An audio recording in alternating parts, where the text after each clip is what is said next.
Hello, hello. Welcome back to We Still Like Each Other, the podcast. My name is Stephanie. I'm Travis. And this is the podcast where we prove that the honeymoon stage never, ever has to end. Facts. How's it going, babe? Good. How are you? I'm good. Yeah? How's your week? My week has been pretty good. What did we do since last week? Well, last week at the end of filming, we went to a pumpkin patch. That was pretty interesting. Yeah, it was cool. We got some really beautiful pictures, that's for sure. That's about it.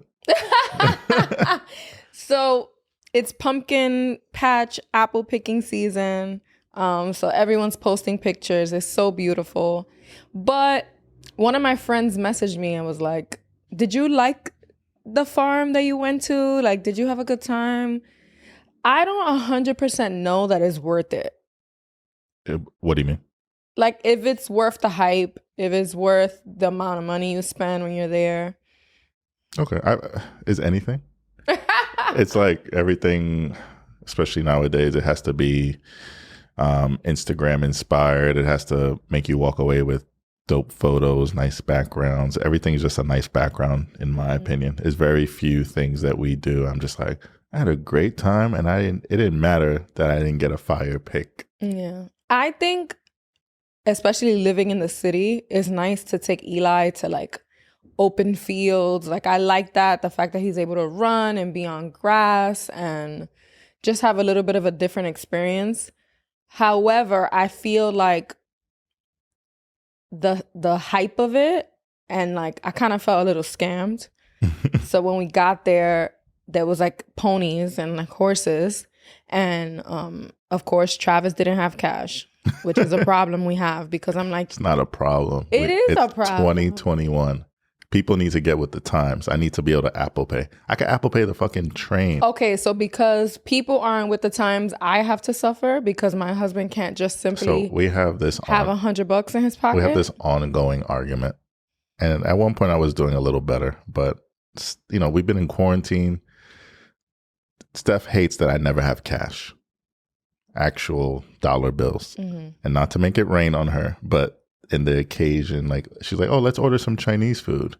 Oh, Travis doesn't have cash. Oh, let's get a little icy on the walk home. Travis doesn't have cash. And the reason this responsibility falls on him is because I work, well, I'm not working right now, but everything's local. And around where we live, there isn't a major bank to get cash out. Only these little ATMs that charge us a fee. Then our bank charges us a fee.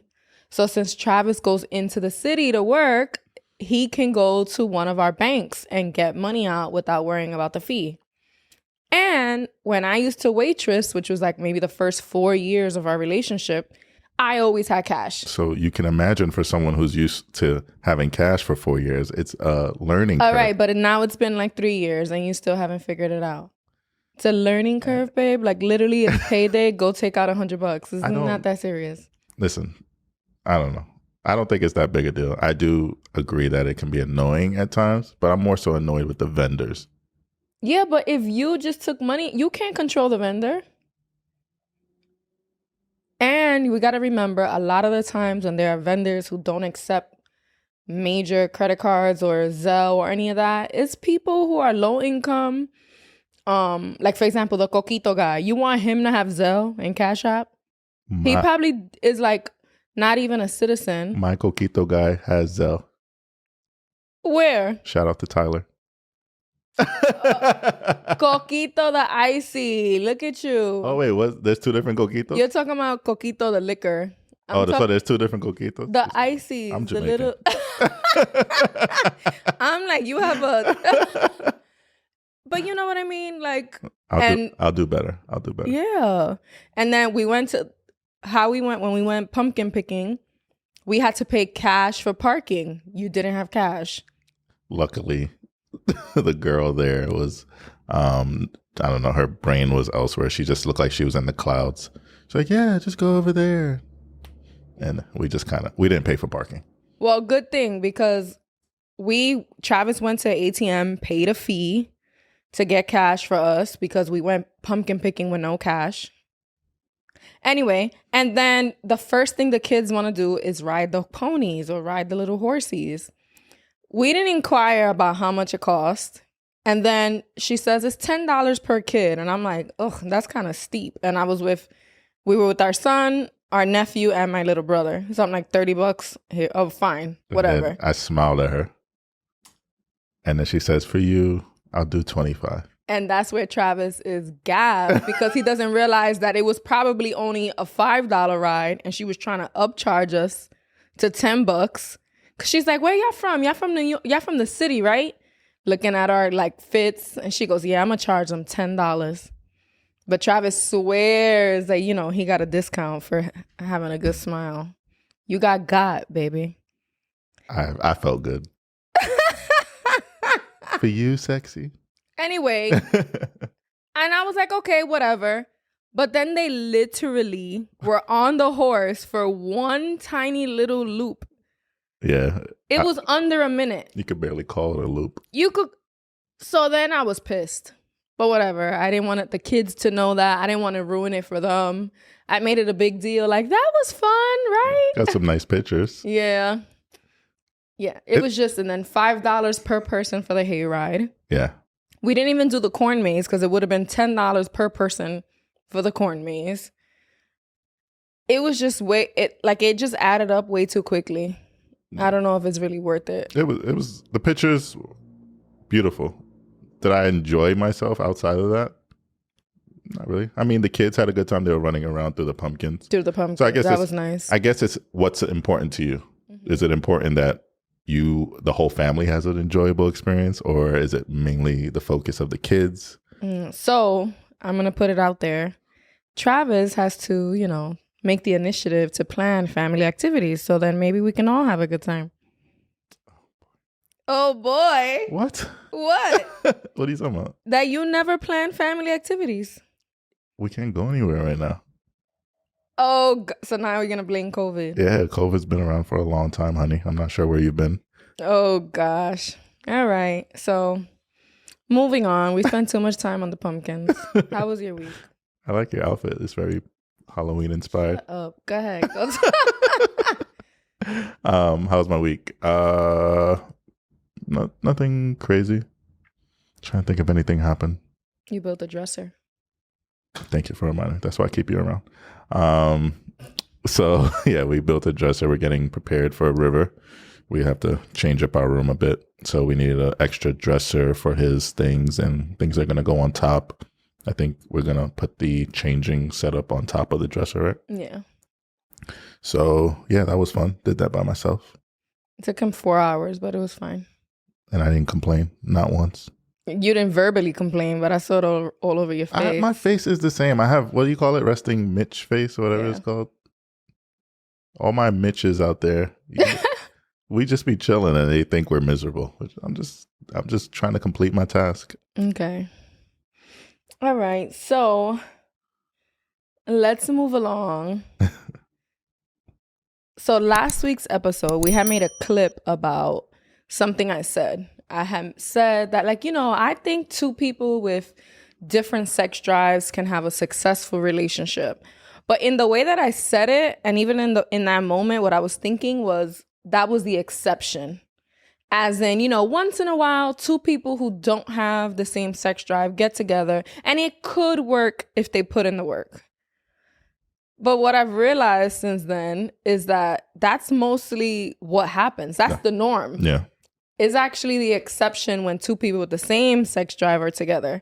But most relationships exist where one person has a lower sex drive than the other. So that was kind of like eye-opening to me. So we put a poll up and I was very happy. I had put do you all have the same sex drive, you and your partner? Over 90% said, no, we do not have the same sex drive. The follow-up question was, who has more, you or your partner? That was the surprising part to me. And then what was surprising about it for you? It was surprising to see that some women were saying they have a higher sex drive than men because, Women, they think women don't like sex. Not that. Anyway, but You are spicy this afternoon. Travis just doesn't like when I call him out. Then he calls me spicy. I think that's derogatory. It's the Gemini in you. But I was very happy to see that enough women felt empowered in their sexual desires to vote on our stories about it. Yeah. Not that I don't believe they exist, but the fact that they were like, yeah, it's me. It's me in the relationship who I saw a few fellas in there who says their partner are the one who have the higher sex drive. So I'm like, okay. It's interesting. It was. So then we asked, like, what were some ways that they make it work despite that difference? So we're going to talk about a couple of those, right? Communication was big. A lot of people said communication. So well, before we get into that, go ahead. Do you think we have the same sex drive? I'm going to let you answer that.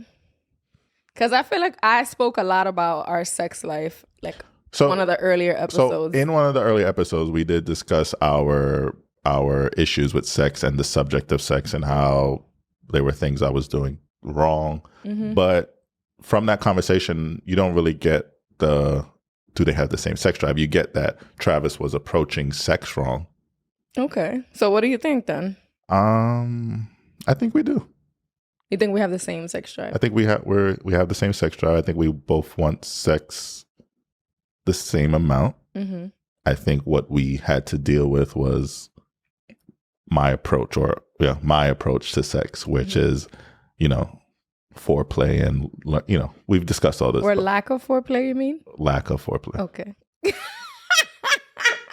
If the video cuts and Steph is no longer here, just rewind and rewatch and you'll see why. What do you think, honey? I do think we have very similar sex drives. I just feel that you are easy. Like if you would have sex with me whenever I want it. Okay. Like it's easier for you to just get into sex even when you hadn't been thinking about it in that moment. That's true. Whereas if you might be like feeling kind of frisky and my mind is totally somewhere else, I have a million things going on, I'm more like, no, like I'm not right now. Like I could shut it down. Right, we get it. You said no. But you're more like, okay, you're with it no matter what. Like the other day, I think I was working from home and I just took a lunch break and she like just looked at me all seductive. She's like, just give me a head nod. I'm like, yeah, let's go. Exactly. And that's my foreplay right there. That's all I need. Like, let's just go. And he's like, all right. You don't need much convincing. Yeah, I'm in it. So that's what's different about our sex drives. Okay. So going back to what people were saying, communication, I think that was big in what we discussed in one of our earlier episodes, because I was like frustrated with your approach to sex. And like I said, when I wasn't in the mood in those moments and I would turn you down, you would make me feel bad about it. Yeah. In the past.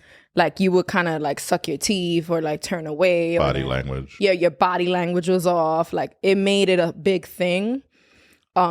So then through communication, I feel like that has gotten significantly better over time. I feel like it's not really much of an issue anymore. No. I mean, you're the victim in the story. So. No, it's not an issue anymore. But that being said, I feel like I'm very aware of making sure that our sex life doesn't diminish. So even when we are having a busy week or like things happen, it's like, I know like, okay, this is something that we got to take care of. Like I value sex in our relationship and I feel like it's important and I prioritize it. Like it's not something I'll just quietly be like, well, he hasn't brought it up, so I'm not gonna, no. Like I feel like we both equally know its value and like what it brings to our marriage, and we both make sure it's happening. And selfishly, what it brings to me, I'm just a happier person after a good old nut.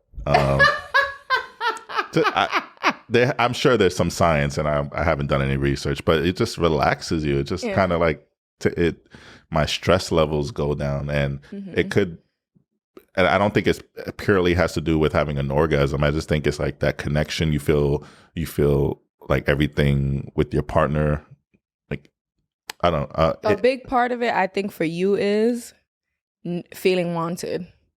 You think so? I think that's important to you, like feeling desired, feeling like that I find you attractive and that like you turn me on. That's important to you. I'm not saying it's not. I've never put much thought into it.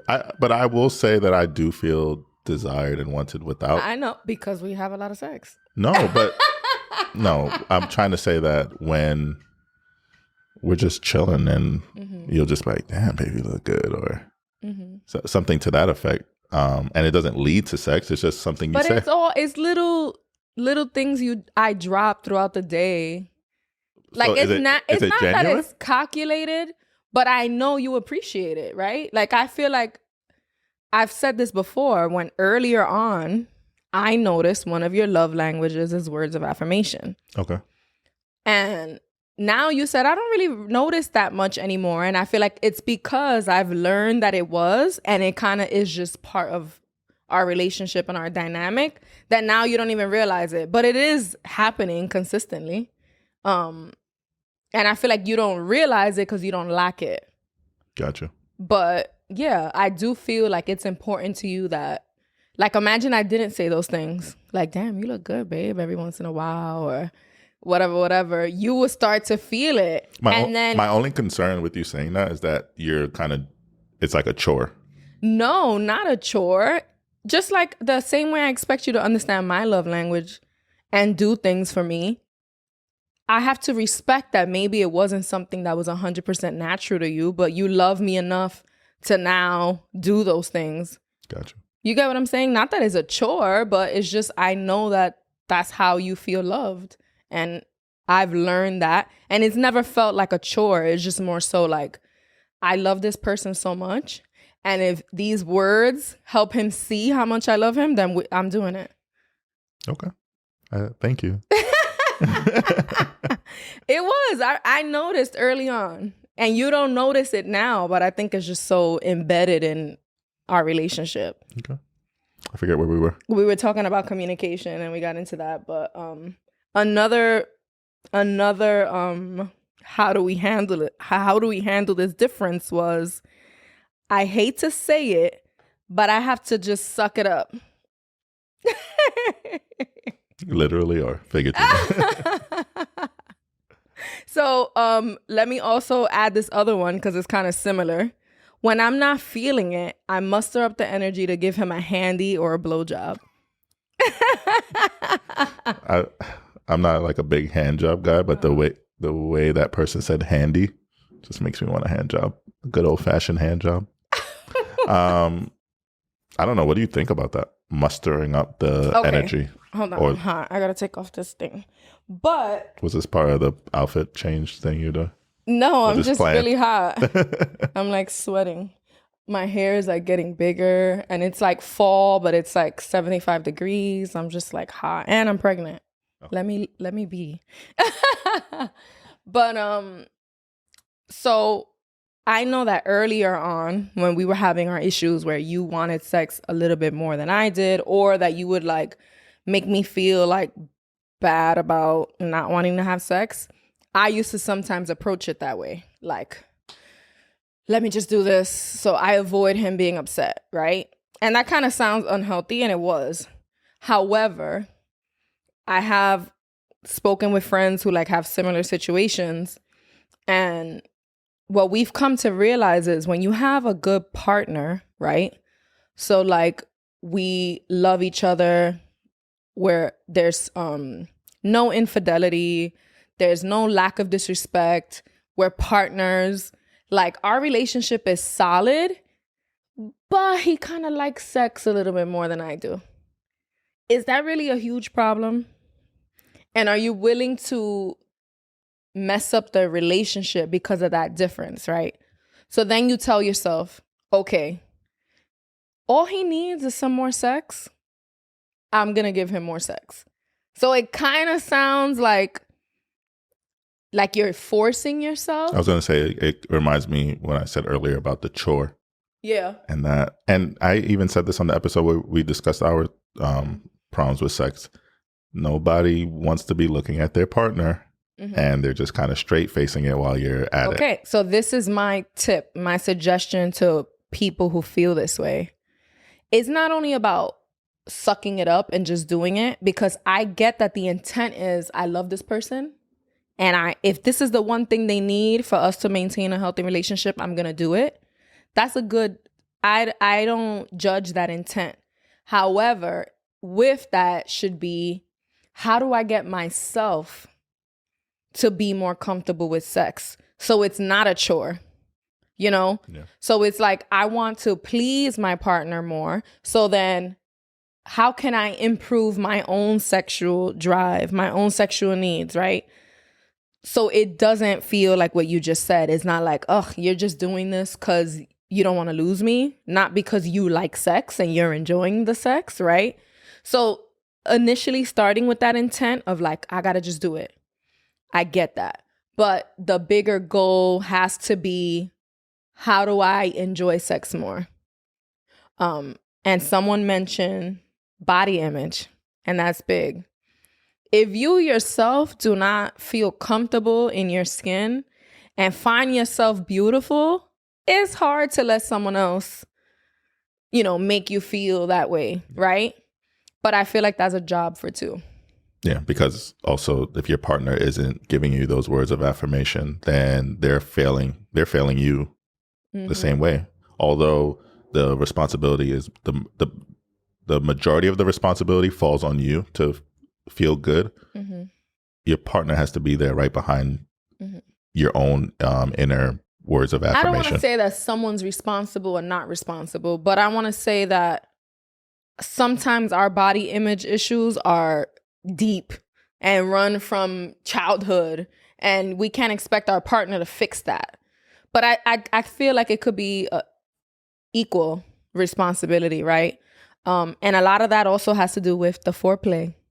And we spoke about on our sex episode, like, sex doesn't start right when y'all about to start sex. It literally starts when you finish having sex.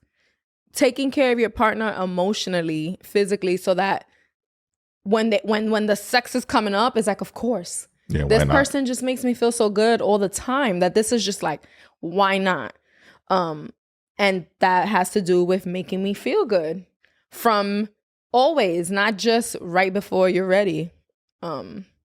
Yeah.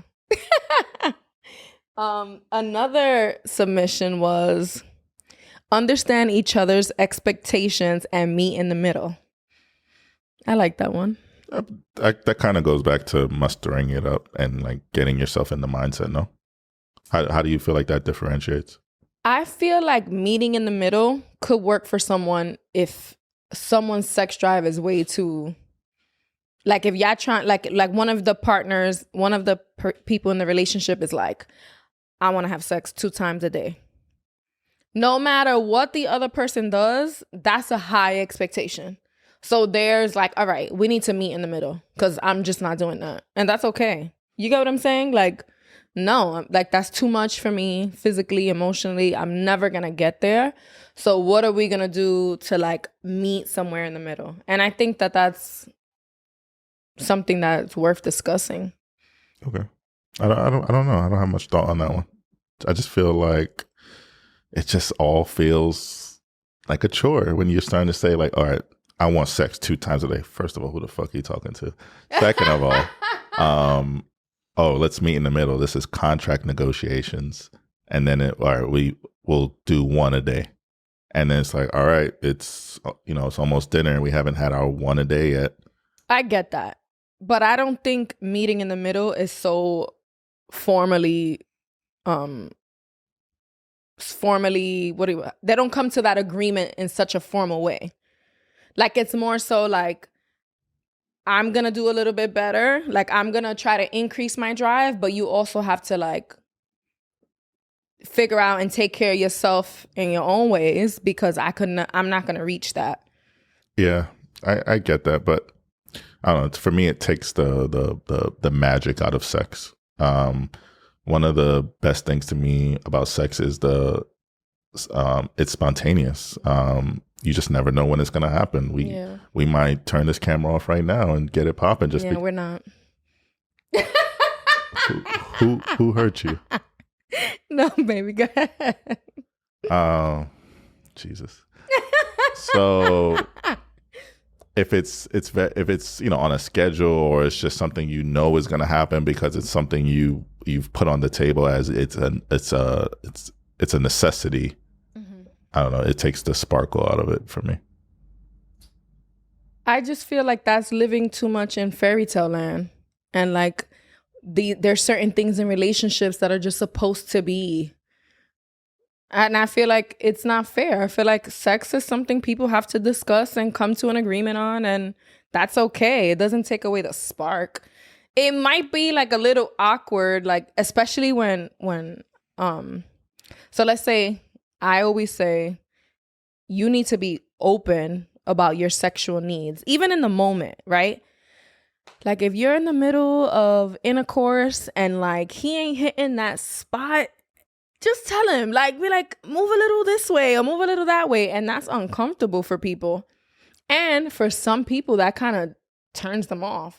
Like that they have to give direction? Yeah, or like that they got direction. Or that they had to give direction. Yeah, like it makes people shut down. But it's like, why? Like, why is that stigma there? Like, we should be able to communicate these things. I appreciate the direction. Yeah. Who wants to be doing the wrong thing for... And then what, you want your partner to fake it? I was going to say, who wants to be doing the wrong thing for 2 minutes? Yeah, I would never want you to fake it. So I appreciate if you tell me, oh, not right there. Oh, yeah, right there. And I could see your whole mood change, your facial expression. You could barely catch your words. So I'm like, God, now he's showing off. Travis does not like me today. You don't like me? I don't know what's going on. I don't know what's going on with you. Okay, so you agree with that, but you disagree that there could be more of a formal conversation agreement about sex and needs and meeting each other halfway? Like, why is that different? I'm not against any type of communicating. Like I said, I stand by saying that for me, it takes the magic out of it. Do I agree that if it's between not having sex and working on something formally, then fuck it, sit down and talk about it. I'm always here for people discussing their issues, and but obviously I would prefer if it was just happening naturally. But it didn't happen naturally for us. We had a lot of conversations about... We had conversations about how to initiate sex, not about the amount of sex we were having. Kind of, because then if the initiation wasn't right and it was fucking up my vibe, then we were having less sex than you would have liked, no? I guess. It all comes hand in hand. And I just feel like we need to stop putting such high expectations on, like, oh, he's not the one because the sex doesn't come so naturally.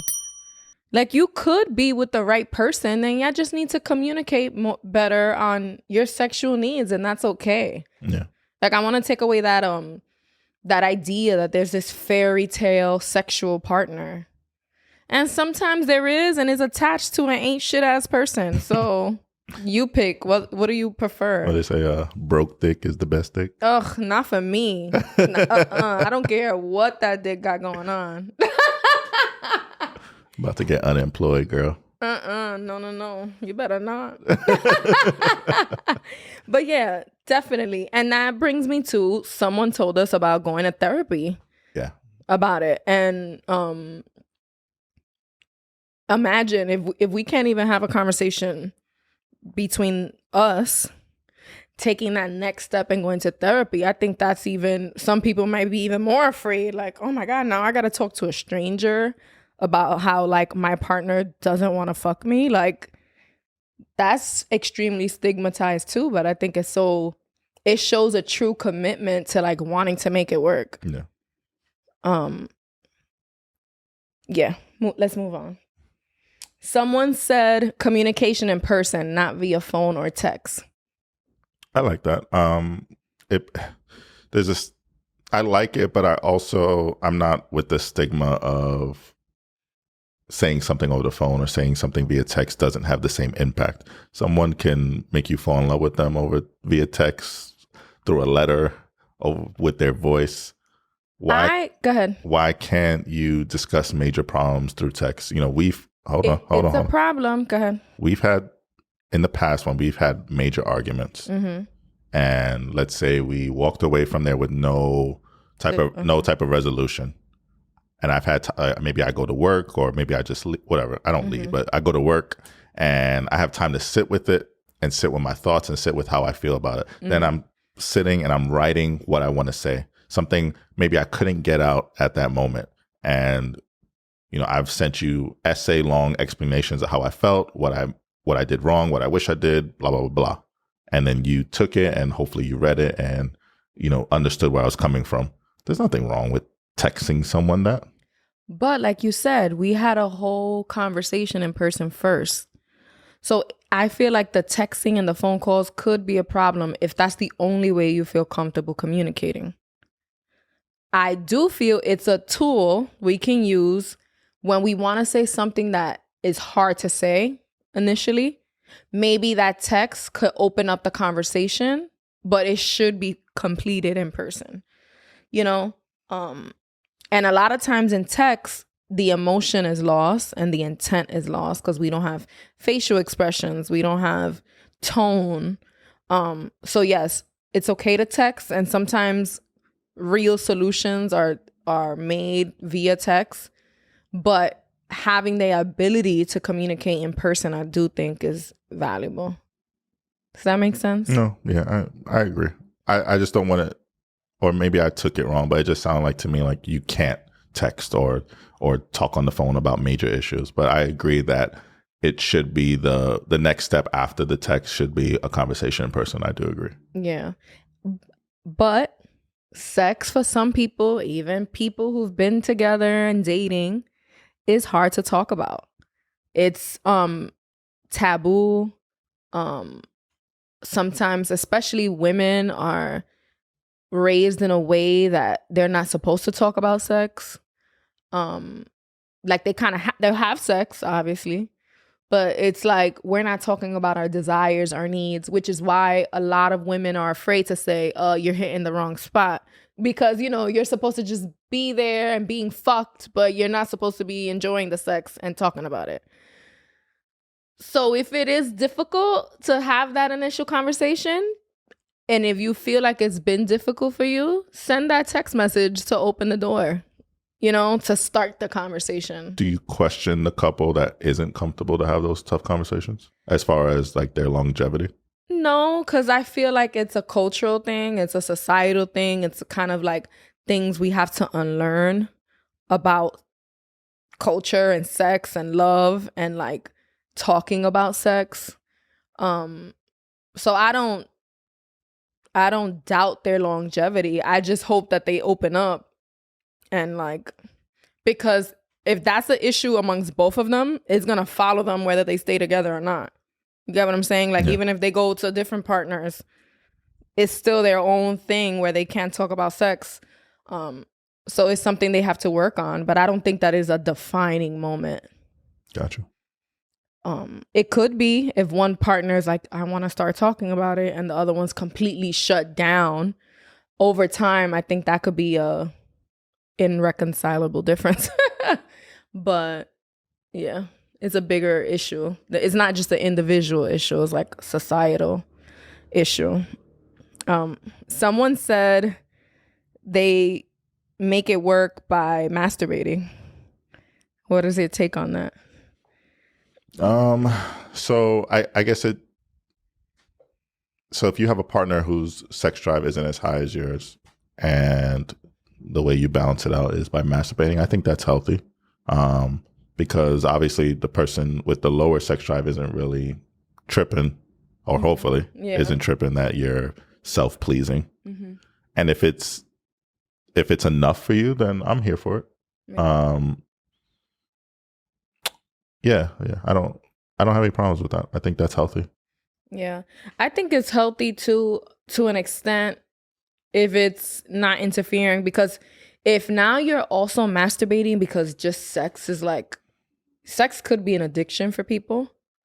So if it's like overpowering your thoughts and like this need to get off is like in your mind way too much, and like you're like masturbating at work every day, and you're like, you know, before dinner trying to rub one out really quick and nobody notices, or y'all have a healthy sex life but it's still not enough. I feel like that could be a little like, all right, relax. We need to address this as an addiction now versus like a difference in sex drive. Yeah. If there's no addiction though, Yeah, it's fine. I think it's fine. Yeah. Do you think now is probably, I don't remember when, but a couple of episodes ago I briefly mentioned how I don't masturbate. I think that was last episode. It was? Or maybe the one before that. Either last one or the one before that. And I was like, oh, that's a whole nother episode. So yeah, what about people who don't masturbate?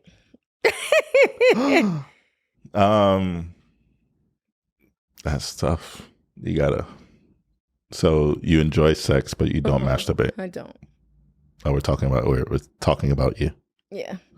Well, then that's when the discussions with the partner really need to happen, because then you really need to be on the same page. Do you think it's like healthy or generally like okay for just some people not to enjoy masturbation? I think you're in the minority. I feel like most people I come across enjoy masturbating, some more than others, not in an unhealthy way, but just they're very open about self-pleasing. I never found it strange that you never masturbated or didn't enjoy masturbating, because I've tried, yeah. I remember like the first, when you're young and the first time you like watch porn or like try, and I tried, but then I remember at the end being like, okay, like I don't get it. And then even as I got older, like most of college I was single. And like I mentioned previously, like worried about not having too many bodies and not having my numbers go up. So I would go months at a time without having sex. And it would never like cross my mind to be like, let me masturbate. And I think I went to like a sex party, like a sex toy party one time. And, it was... There's a big difference between a sex party and a sex toy party. Yeah. So like a party, someone was selling like sex toys and educating us. And we play little games like amongst women. So I was like, you know what? I need to get into this. Like I need to know my body. And that's what all the women there, because most of the women I know enjoy self-pleasing, and they're always like, what? You don't do what? And I'm like, I don't know why, like I just can't. You gotta get the rose. So then of course I ordered some toys. They just sat there collecting dust. I eventually got rid of them. It just never happened. I recently bought some toys. Travis is embarrassed. I'm not embarrassed. Well, the reason I bought them is because I feel like, especially the first 5 months of my pregnancy, my sex drive was like on overdrive. Like, I don't know, like I never felt that like... What? No, I mean, it's been great. Can't wait to get you knocked up again. So then I was like, I'm going to be home. Travis has to go to work. Like maybe this is the perfect time now that the sex drive is so high. This is the time. This is when I'm going to learn to like self-please. Explore your body. And I still failed. You didn't enjoy it? So every time I've tried, I'm texting you and calling you and sending you pictures. And I'm like, I'm working. So like I can't, like I still feel like I need to feel a connection to you. Okay. Like and I enjoyed it, but I was communicating with you. And I feel like I just turned myself on more for when you got home. Not like I relieve myself of this tension that I feel. Gotcha. So you're doing your own foreplay. Yeah. Yeah, you're welcome. Yeah, like I don't know. I can't get into it. I don't know why. I don't think there's anything wrong with that. I'm sure there's a Facebook group out there for women like you. um, I haven't come across someone who's like you, in the sense that they don't enjoy masturbating, but I'm sure there's plenty of people like that. Ooh. You're welcome. So yeah, I don't think it's a big deal, and hopefully I satisfy you enough when we do have sex that it's not something where you're like, I'm lacking fulfillment. No, not at all. I'm good, babe. The audience is like, blink twice if you need help. If you need help. I just do, and when most women I speak to, like, tell me, like, you need to learn your own body. Like, there's something there. Like, you need to try X, Y, and Z. So I feel like it's just, like, I'm very atypical when it comes to that. Someone said that Hennessy helps them. So getting drunk. That's a little problematic. Yeah, I agree. It's just like, I don't know. If someone said, yeah, I gotta make this drink before I even think about fucking you. It's like, huh? What? That would, I don't know. Like, you watch those movies where, like, the white women need to, like, drink a lot of wine before they fuck their husbands. Those movies with the white women. It usually is white women. It's not my fault they don't cast enough black women as leads. That's true. But yeah, that, although the person I'm sure meant to ingest and it was humor for them, that could be, taken the wrong way. Yeah. So be careful the people you say that around. Yeah. But I know Travis and I went to a party a couple of weeks ago. And you had some Hennessy. Oh shit. Wait, where were we? We were all black. Oh, okay. Okay. So we went, and then I remember when we got home, you were like, "You gonna waste this Henny dick?" So Hennessy got some powers. I don't know. Hennessy's like Viagra in a liquid form. Yeah. Because I was like on one. Yeah, you're ready. We have fun. It is weird being completely sober, though. And you're getting the Henny dick. And I'm getting Henny dick. And it's like I'm trying to get in the same headspace as you. But we made it work. we get a good time. Yeah. Working on oneself, which we kind of talked about with the body image. Mm-hmm. And this last one, it took me a second to get it. We kind of interpreted it in one way.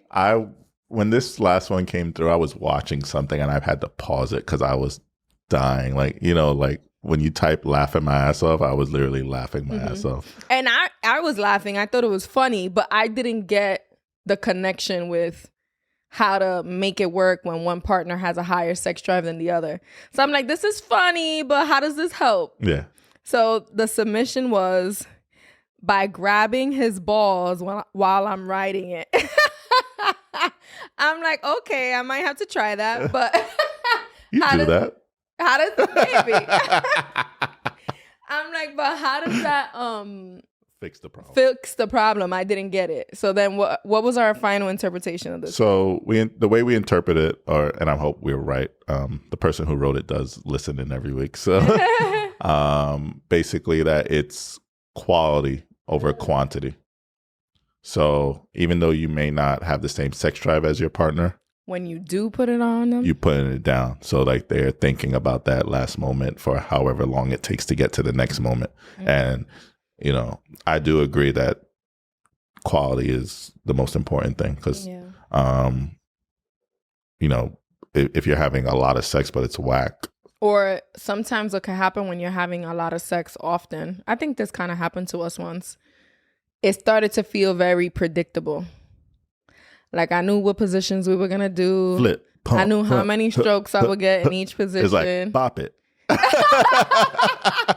It was like, all right, this is next. So that could happen when you're having too much sex. And it's like, all right, this is getting kind of boring. And see, communication. Ain't nothing wrong with talking about your needs. But So it's true. I prefer quality over quantity. Yeah. So maybe that's what I grab his balls when I'm riding it. Maybe that keeps him satisfied a little longer than some mediocre sex. Yeah. One last point I forgot to bring up earlier with the suck it up group, because I get it. I've been there. But earlier on, when I would kind of be like, all right, I know this is important for him, I'm going to do it. The reason I was also okay with it was because I felt like our issue was that foreplay phase, that wanting to just get in the mood, right?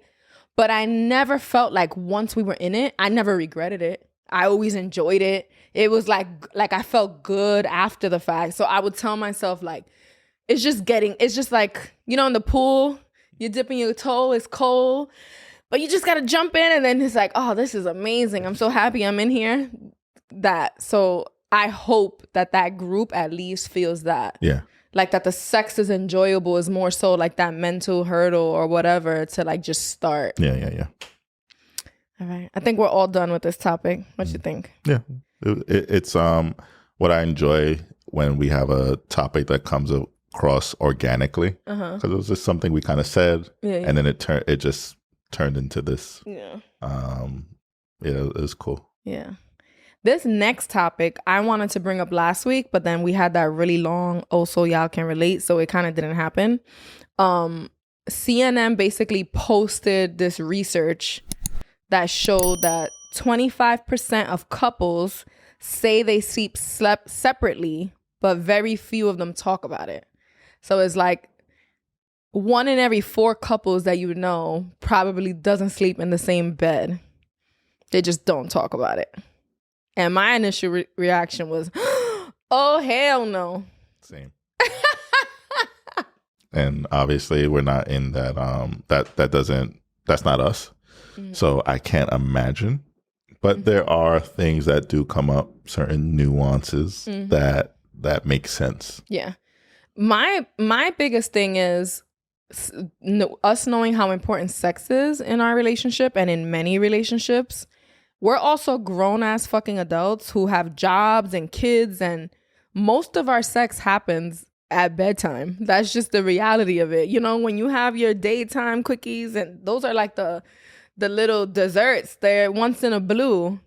So if most of your sex happens at night in bed, I can't picture us not sleeping together at night. Like it feels like it's going to take away from something that's so important to us. But again, maybe a lot of people have their daytime sex, their middle of the day, their right after work sex, but for me, that was the concern. Like, so then when are we fucking? Like, so then I put it on our story, and I was like, oh, this is interesting. If any of y'all can relate to this, like, send us a message. So we got a couple of responses. 2 of them are similar. 2 of them include snoring as a reason. And I instantly was like, you see, I agree there. Because I'm a light sleeper. Like, if you are snoring really, really bad and I can't get rest, I can't be productive the next day. I won't sleep. I will be annoyed. How do you feel about that? I mean, we'll get into like some of the snoring situations, but I also feel like if you're snoring that bad, there's a underlying problem. So you need to. And the solution isn't just sleeping in separate beds. Like you need to go to the doctor and figure it out. Because for me, that's important. That's a very important part of our relationship, our marriage. That there's a certain I don't know. It's like, I don't know. It just makes me feel better. Travis is smushing his hands together. Yeah, for those of you not watching. Connectedness. Yeah. Connectivity. I don't know the word I'm looking for. But it just, even when we're having an argument, we lay in that same bed and, we've jokingly, or not even jokingly, it's the truth. We could be pissed off at each other, but my toe might be touching your foot, and it's just like we're still connected even though we're pissed at each other at this moment. We feel each other's warmth. Yeah. And it's so important. And even though you say I can go to sleep easily and I'm a heavy, or I can fall asleep easy, I still need you. You're my comfort. Yeah. And some of that comfort is just knowing you're next to me and although if I'm very tired, just knowing you're safely at home makes me feel good. But for the most part, I need you next to me. Even if you can't sleep and you're up on your phone, I'll turn my back and I know that, all right, she's right there. Yeah. All right. So I'm going to give you a little bit more details about one of the messages that we got. So it started when we had a baby and he needed a few extra hours of sleep before heading to work. So I instantly thought, I worry about that. I kind of do when I don't. So we're having a baby soon and you need your 8 hours of sleep. And being a Black man in corporate America, like I'm always like, make sure you get enough sleep. I don't want you to even look tired at work. Like I have all these fears of like people doubting you and your productivity just because of who you are. So then that's something else that's so important to me. I'm like, no, he got to get to bed. Like even when we go out, like we went out on a Sunday, we're the first ones out. We went to dinner on a Tuesday, we're the first ones out. Like we take our sleep seriously, especially when we have work the next day.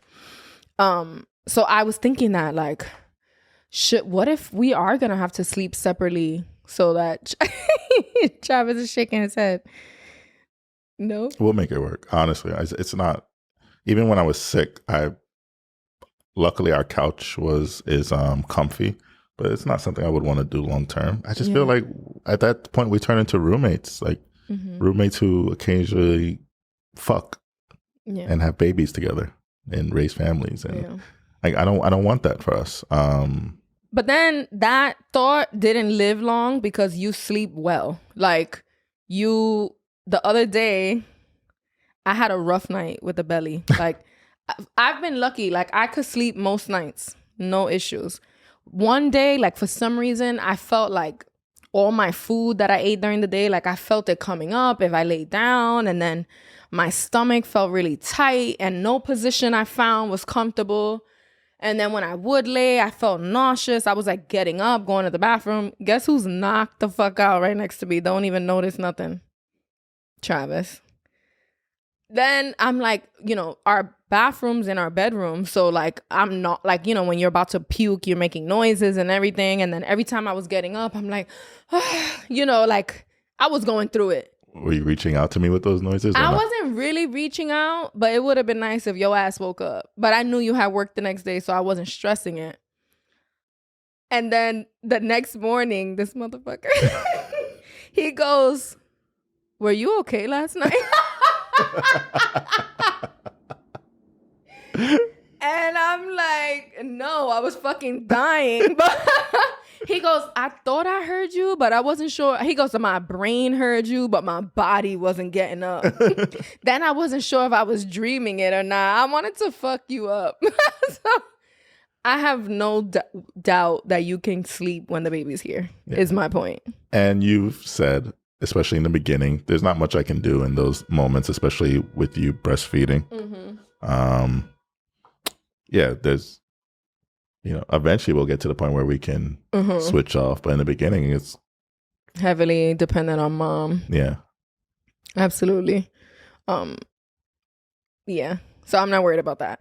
Then they said that now their son has been sleeping a lot better. So that's not an issue anymore. Like technically they could sleep together again, but that her husband's snoring has gotten really bad.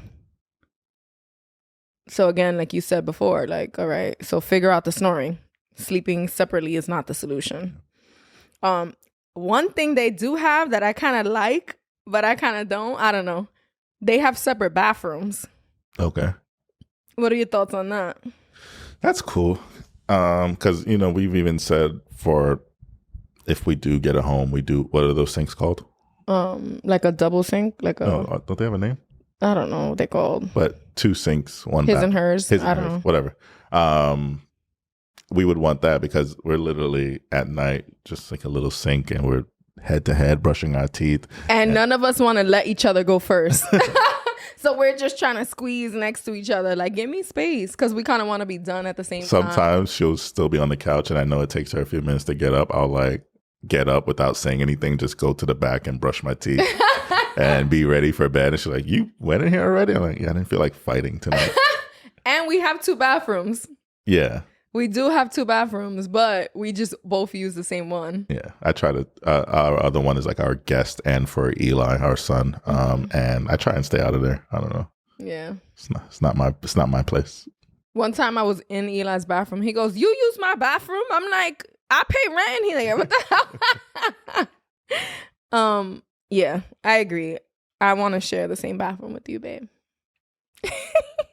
So the second message we got was about let me just read it. It says, "We sleep separately a lot of nights and we definitely never share blankets." Okay. Why are you shaking your head? What the fuck is going on? That one I get. We share blankets. I get it. But I do feel like certain people like a thinner blanket, some like a warmer blanket. The material, the texture. I feel like some people have very particular blanket needs. And that's okay. Okay. Like I have my pregnancy pillow right now. And sometimes I hug up on that pillow. Like, we don't have a third in our relationship right now. So, we got a little extra fake body. A little fake body. But I feel like that's not a big deal. That's not a big deal. And there's some people who hog the blankets. Yeah. So then it's like, all right, I'm tired of being woken up because I'm fucking freezing my ass because this greedy motherfucker keeps taking the blanket. I wake up often without blankets and you're wrapped up nicely. But if I ever wake up and see you don't have the blanket, I'm always covering you. But it's like, it's if someone punches you but then rubs your face. But I'm sleeping when I'm taking the blanket. I'm not doing it on purpose. You're my abuser. I don't do it on purpose. Like, I'm not consciously taking the blanket from you. Okay. So if I ever open my eyes and you're like, I'm like, oh shit. Oh, look, it's a bitch. I cover you up and warm you up and your body be mad cold. I'm like, fuck. A lot of the times he falls asleep on the couch and stays there. Or falls asleep on the couch in the basement while playing video games. There's nothing wrong with falling asleep on the couch, but get your ass up and go to bed. Yeah. It's part of the intimacy. Whether or not you're going to fuck, it's just, I don't know. To me, it's important. Yeah. I feel like I'm the same. Like, even if you fall asleep, I'm like, get the fuck up. Let's go to bed. Like, you're not going to come and gently put a cover on me. Oh, he looks so innocent and comfortable. Nah. You're like, no, get your bitch ass up. You probably will be like, babe, you just left me on the couch? What the fuck? Yeah. I'm not here for it. Yeah. But that works for some people. Different strokes. For different folks.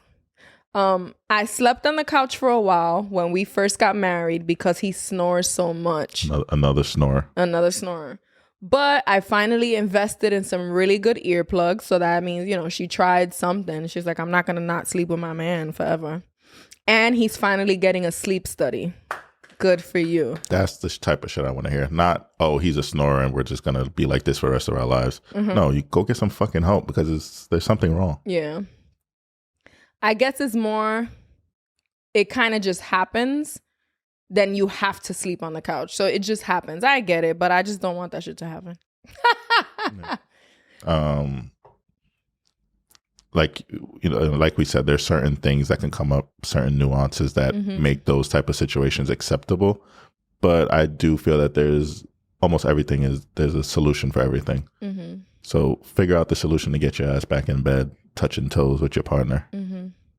I am not going to come back here next week and say I changed my mind on that subject because... What about people who have different schedules? Like... Then get a partner on your schedule. Well, I was going to say that doesn't make sense because then they obviously have to sleep apart. Like if one works nights, one works days, then there's no debating. That just kind of happens. We just like, oh, hey, good night, good morning, bye. Mm-hmm. I also feel like... So even if, like, for example, now I'm not working all day, right? So I could technically be up all night and sleep during the day, but I wouldn't allow myself to do that. Like I would want to still be on your schedule. Like when you wake up at 5 a.m., I'm like following right behind at like 5:30 and like we get to communicate and chill real quick before you go to work. And then I get Eli ready. But I know some people who've had that issue where they're like, you got to get up at 5, not me. So then they're like up and staying up late and... What happened? It's a recipe for disaster, Yeah. as we do know. I think I know what you're talking about. Mhm. And although it wasn't the straw that broke the camel's back, it definitely didn't help. Yeah, definitely. I feel like working with each other is important. Just like when I say we went out and I know you got work the next day, I'm like, we gotta go. I can't be like, no, you go, babe. Meet me later. Like, what? Or if you see me drinking Henny, you got to know your body needs to be ready for what's to come next. Oh, please. So there's this osmosis. Shut the fuck up. I think that's it, babe. I think we've covered everything we wanted to cover today. Yeah. Baby. Daddy. Do you still like me? I still like you. I love you. I love you more.